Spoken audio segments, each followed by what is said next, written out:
Sir அப்ப சோம்பேறின்னா எது sir? தூங்கிட்டு இருக்கதா சார் சோம்பேறித்தனம்? எது சோம்பேறித்தனம்? Bible is the dictionary for Bible words.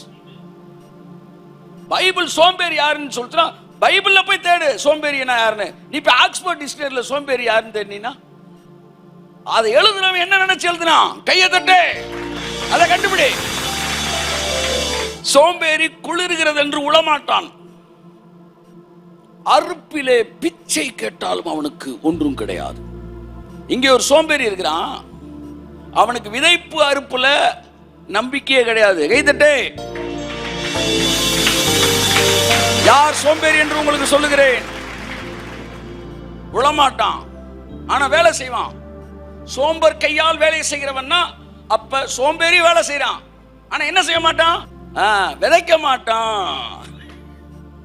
விதைப்புல அவனுக்கு நம்பிக்கை கிடையாது. வேலையில் அவனுக்கு நம்பிக்கை இருக்கு, எதுல நம்பிக்கை இல்ல?